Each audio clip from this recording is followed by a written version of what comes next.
नमस्कार। Right direction में आपका स्वागत है। आज ये पॉडकास्ट का विषय है शिव और मृत्यु का संवाद। तो चलिए बिना कुछ देर किए प्रारंभ करते हैं। कहते हैं मृत्यु सबको आती है, कोई राजा हो या भिखारी, कोई योगी हो या राक्षस, परंतु एक ऐसा भी जिसकी ओर मृत्यु स्वयं झुक जाती है, वो है महाकाल, शिव, महादेव। और यह कथा है जब मृत्यु और शिव आमने सामने हुए और संवाद हुआ काल और अकाल के बीच का। यमराज, जो कि मृत्यु के देवता हैं, न्याय प्रिय, निठुर नहीं पर निष्पक्ष। उनका कार्य है जीवात्मा को शरीर से अलग करना और उसके कर्मों के अनुसार अगली यात्रा पर भेजना। उनके चरण जब किसी के आंगन में पड़ते हैं तो वहां से लौटने की कोई आशा नहीं होती। लेकिन क्या यम स्वयं अमर हैं? नहीं, वे भी काल के अधीन हैं। पर शिव, वो काल के हैं, वो महादेव हैं। कथा प्रारंभ होती है मार्कंडेय ऋषि से। एक बालक जिसे वरदान मिला था कि वह अत्यंत विद्वान होगा, परंतु वह केवल 16 वर्षों परंतु वह केवल 16 वर्षों तक ही जिएगा।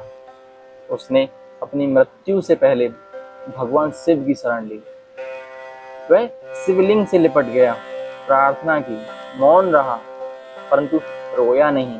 बस भगवान शिव के चरणों में अपने आप को समर्पित कर दिया। जब मृत्यु का समय आया तो स्वयं यमराज उसे लेने आए, परंतु वह बालक शिवलिंग से लिपटा रहा। यम ने अपना फांस फेंका और वह फांस शिवलिंग को छू गई। वह क्षण जब मृत्यु ने भगवान शिव को छुआ, अग्नि भभक उठी, वातावरण कांप गया और शिव प्रकट हुए, त्रिशूल लिए, नेत्रों में ज्वाला। उन्होंने कहा, यम, जब तक यह बालक मेरी भक्ति में लीन है तब तक तू इसको स्पर्श नहीं कर सकता। तेरा नियम मेरे यहाँ नहीं चलेगा, क्योंकि तू काल है और मैं महाकाल। और उसी क्षण शिव ने यम को अपने त्रिशूल से रोक दिया। यम कहता है, हे प्रभु, आप ही ने मुझे मृत्यु का कार्य सौंपा है। मैं तो धर्म के आदेश पर चलता हूँ। मैं किसी से क्यों द्वेष रखने लगा? केवल अपने कर्मों के अनुसार कार्य करता हूँ। फिर महादेव कहते हैं, यम, तुझे रोका नहीं गया अपने कार्य करने से, परंतु जहाँ भक्ति होती है, जहाँ समर्पण है, वहाँ तेरी नहीं मेरी मर्यादाएं चलती हैं। क्योंकि मृत्यु को भी आत्मा का अधिकार नहीं, आत्मा अनंत है। पर जो आत्मा स्वयं को मेरे चरणों में विलीन कर दे, वहां तेरा बाण भी निशार है। यम मौन हो गए।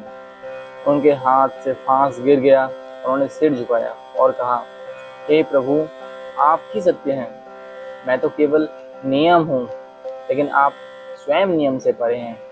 आप ही काल के महाकाल हैं और आप ही मुक्तिदाता हैं। मृत्यु शरीर का अंत है प्रभु, पर आत्मा नहीं। यम कर्मों के न्यायाधीश हैं, लेकिन मोक्ष उनके हाथ में नहीं। और शिव वही बिंदु है जहाँ आत्मा कर्म और मृत्यु से परे चली जाती है। से भी मृत्युंजय हैं, मृत्यु पर विजय देने वाले। जब साधक मृत्यु से डरना छोड़कर भगवान शिव को समझता है तो वह जान पाता है कि मृत्यु एक द्वार है, समापन नहीं।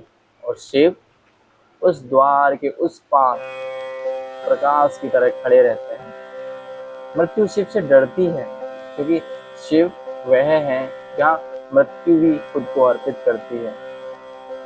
जब मृत्यु तुम्हारे द्वार पर आए तो भय मत करना, बस आंखें बंद करना और स्मरण करना, ओम त्र्यंबकम यजामहे सुगंधिम पुष्टिवर्धनम उर्वारुकमिव वंदना मृत्युर्मोक्ष्य मामृत्युर्मा।